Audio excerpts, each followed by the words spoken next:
এই আসিয়ার দৃশ্য আমরা ভুলে যাব। এই যে মেয়েটা কাতরাতে কাতরাতে মারা গেল আজকে, বেশি দিন সময় লাগবে না, 1 মাস 2 মাস হাইয়েস্ট 3 মাস।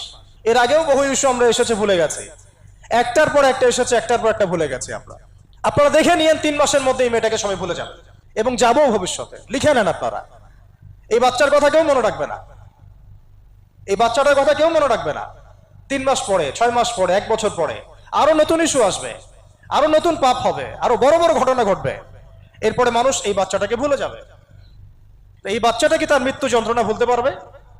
তার সম্মানহানি ভুলতে পারবে? তার পিতামাতাকে ভুলতে পারবে?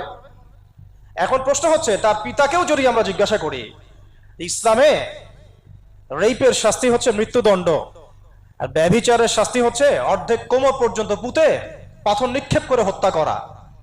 এবং বিবাহিত ব্যক্তি হলে এই শাস্তি, অবিবাহিত হলে 100 বেত্রাঘাত, 1 বছরের নির্বাসন এবং সমাজ থেকে বয়কট করা, আর ধর্ষণ হলে সরাসরি মৃত্যুদণ্ড। 3 মাস সময় লাগার কথা না, 3 দিনের মধ্যেই করা সম্ভব। এটা শরিয়া আইন, এটা আল্লাহ রাব্বুল আলামিনের শরিয়া বিধান। এখন তারাও কি এটাতে রাজি হবে? যারা শোক প্রকাশ করছেন তারা কি এই বিধানটা কার্যকর করতে রাজি হবেন? যে ধর্ষককে সবার সামনে প্রকাশ্যে মৃত্যুদণ্ড দেওয়া হোক, শরিয়া আইন কার্যকর করা হোক? রাজি হবেন না। কারণ আপনারা বলবেন এটা করতে গেলে বাংলাদেশ থেকে মৌলবাদী রাষ্ট্র হয়ে যাবে। তো সমস্যার গোড়ায় আপনারা যেতে চান না, ডালপালা নিয়ে নাড়াচাড়া করেন। জেনা ফ্রি মিক্সিংটাকে উন্মুক্ত করে দেয়া হলো, ছেলে মেয়ের অবাধ বিচরণটাকে উন্মুক্ত করে দেয়া হচ্ছে। একটা চরম ক্ষুধার্ত মানুষদের সামনে যদি আপনি খাবারকে উন্মুক্ত করে রাখেন, এরপরে যদি কেউ জোর করে খাবার খেয়েও ফেলে, শুধু কি আপনি খাদকের দোষ দিবেন? পুরো সিস্টেমটাই দায়ী, পুরো সিস্টেমটাই দায়ী এখানে।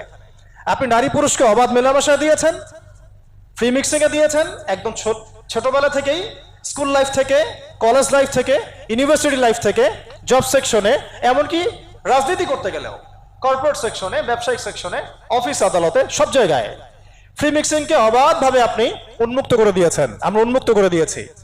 এর উপরে ছড়িয়ে দিয়েছি পর্নোগ্রাফি। পর্নোগ্রাফি সবার ফোনে ফোনে। পর্নোগ্রাফি দেখতে থাকলে একটা মানুষ বাচ্চাকে না, কয়েকদিন পরে পশুর সাথেও জেনা করতে পারে। যদি সামনে দেখেন যে মানুষ পশুর সাথে জেনা করেছে, আপনারা অবাক হতে পারেন, আমি অবাক হব না। কারণ পর্নোগ্রাফি মানুষকে পশুর সাথেও জেনা করতে শেখাবে। বাচ্চা তো কিছুই না। এর উপর আছে বিবাহ বহির্ভূত সম্পর্ক, ব্যভিচার, জিনা, ফ্রি মিক্সিং, ভ্যালেন্টাইন্স ডে এর মতো দিবসগুলো পালন করে ছেলে মেয়ের অবাধ মেলামেশা। আর এই জেনাগুলোকে আমরা বলছি কাছে আসার গল্প, যেখানে ওর উপরে 100 বেত্রাঘাতের শাস্তি অলরেডি মজুদ হয়ে গেছে। আর কতগুলো যে জেনা হয়েছে এটা তো আল্লাহ পাক ভালো জানেন। একটা দুইটা তো করে নাই, একটার পর একটা চেঞ্জ করেছে।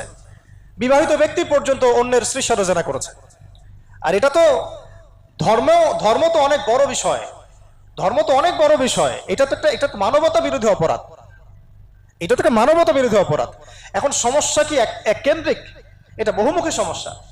ফ্রি মিক্সিং রেখেছেন, পর্ন চালু করে দিয়েছেন, এবং সবচেয়ে বড় কথা, এর শরঈ বিচারটুকু নিশ্চিত হচ্ছে না। তাহলে সমাজের মধ্যে এগুলো কমবে না বাড়বে? সিম্পল, সমাজের মধ্যে এগুলো বাড়বে। 6টা কাজ করেন, ইনশাআল্লাহ তাআলা কমে যাবে।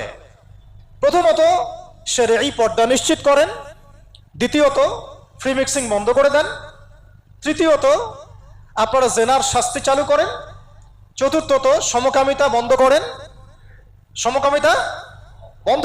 এলজিবিটি বন্ধ করেন, পঞ্চমত ব্যভিচারের যে রজম শাস্তি চালু করেন, শরঈ বিধান চালু করেন, পর্ন সাইটগুলোকে বন্ধ করে দেন, এবং সমাজে তাকওয়া নৈতিকতা শিক্ষাটাকে বাড়িয়ে দেন। দেখেন সমাজে জেনা কমে না বাড়ে। কিন্তু কেউ এই সমস্যার গোড়ায় যাবে না। একটা ইস্যু আসবে, একটা ইস্যু যাবে। আজকে আপনার বোন তো কালকে আমার বোন, কালকে অমুকের বোন, কালকে তার মেয়ে, নিজের ঘর পর্যন্ত চলে আসছে। আর কয়টা রিপোর্টই বা আমাদের সমাজের সামনে আসে? যে কয়েকটা রিপোর্ট সামনে এসেছে এগুলো 50%ও না। বহু মেয়ে এগুলো বলতেও পারেন লজ্জায়।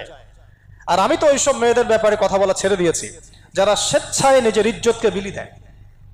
তাদেরকে আমি আমার বোন পরিচয় দিতে লজ্জাবোধ করি। আজকে এই কথাটা আমি এখানে বলতে চাই নাই, শুধু কথা প্রসঙ্গে চলে আসছে যে এই যে মেয়েটা কাতরাতে কাতরাতে মারা গেল আজকে, আপনারা দেখে নিয়েন 3 মাসের মধ্যে এই মেয়েটাকে সবাই ভুলে যান। সমস্যার গোড়ায় আসেন। সমস্যার গোড়া হচ্ছে আল্লাহর জমিনে আল্লাহর দ্বীন ইসলাম বাস্তবায়ন না হওয়া পর্যন্ত এই মানবতার মুক্তির কোনো রাস্তা নাই। আল্লাহর কসম করে বলতেছি, আল্লাহর জমিনে ইসলাম, কোরআন, সুন্নাহ, রাসূলের আদর্শ বাস্তবায়ন হওয়ার আগ পর্যন্ত এই জাতির স্বাধীনতা বলে কোনো শব্দ নাই,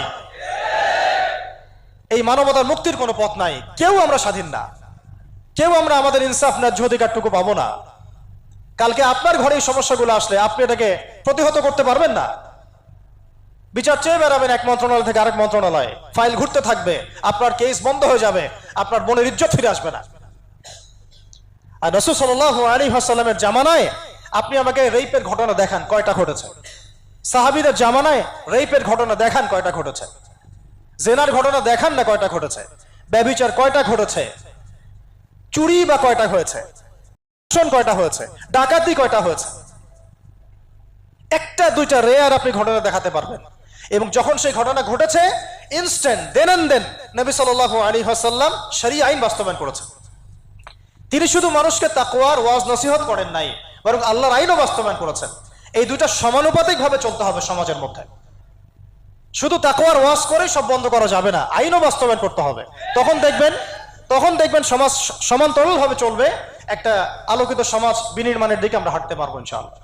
আমরা আগামীর বাংলাদেশে দেখতে চাই প্রত্যেকটা সেক্টরে যেন তাকওয়া নিশ্চিত হয় এমন ব্যবস্থা গ্রহণ করতে হবে, এবং একই সাথে আল্লাহ রাব্বুল আলামিনের জমিনে আল্লাহর বিধানগুলোও বাস্তবায়ন করতে হবে।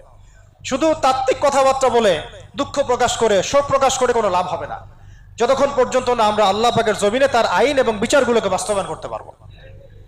আর আল্লাহর কসম করে বলছি, আল্লাহর জমিনে আল্লাহর বিধান বাস্তবায়ন হলে সমাজে পাপের হার তো কমে আসবেই, সমাজে পাপের হার তো কমে আসবে। কোন কাফের, মুশরিক, মুরতাদ জনগোষ্ঠী আমাদের দিকে চোখ তুলে তাকাতে পারবে না ইনশাআল্লাহ, আমাদেরকে দাসত্ব শৃঙ্খলে আবদ্ধ করতে পারবে না ইনশাআল্লাহ। সব কথার শেষ কথা ভাই, যে আমরা দুনিয়াতে এসেছি লিমিটেড টাইমের জন্য। এই সময়টুকুতে যদি আমরা হেলায় ফেলায় দুনিয়ার জীবনটাকে নষ্ট করি, আমাদের দিনটাকে ঠাট্টা ছলে গ্রহণ করি, কোরআনকে মূল্যায়ন না করি, হাদিসকে মূল্যায়ন না করি, আল্লাহর দেয় এই সুযোগগুলো, রমাদান, এই কোরআন, এই তারাবি, এই তাহাজ্জুদ, এই সাদাকা, এই তাকওয়া, এগুলোকে মূল্যায়ন না করি, তাহলে ক্ষতিগ্রস্ত আমরা হব, আর কেউ হবে না। ক্ষতিগ্রস্ত এই পৃথিবীতে অন্য কেউ হবে না, বরং আমরাই হব।